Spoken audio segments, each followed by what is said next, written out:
Dumako naman tayo sa mundo ng palakasan. Sa multi-stage cycling, hindi pinayagan ni Team PLDT rider Ronald Oranza na mabakbak sa kanyang katawan ang leader's red jersey ng 2013 Ronda Pilipinas Cycling Spectacle sa 13th stage kahapon.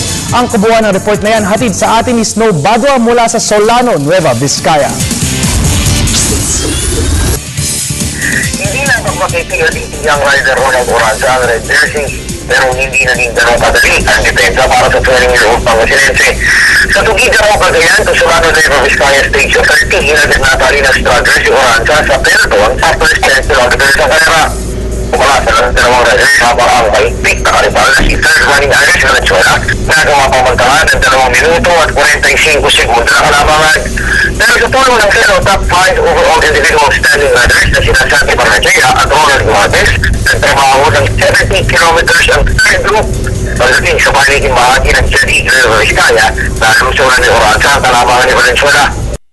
Ng 47 seconds si Oranza sa final 10 kilometers. Pero dito naman nagpamalas ng sariling lakas ang alagad ni LPGMA Congressman Abdelti at business partner Eric C. Habang mainit ang bakbakan ng Rangers, puguslit naman ang lap win ni George Opuner. Napagtala ito ng 4 hours, 46 minutes and 45 seconds na clocking. Isang minuto naman na iwan nila Opuner at John Ray Navarra ang grupo ni Oranza na tumawid sa finish line sa sabay sila Barnagea, Valenzuela, Gurantes at Canino.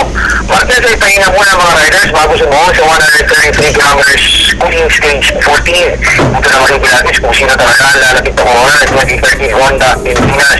Kung si Oranza ay ang mga paborito para sa corona ay sila Barnagea, Valenzuela at ang alagad ni Angel Bonsoal sa Road by Philippines na si Ronald Gurantes. Si Gurantes ay minsan po itinanghal na King of the Mountain ng Pagkat Pinoy. Samantala nagpalita naman ang lahat sa mga siklista ng Team Enrile ni Congressman Jack Enrile. Pumusta sa breakaway sila Jonathan Paras at Gary Perez. Mula dito sa Solano, Nueva Vizcaya, Nueva Television ng Maya.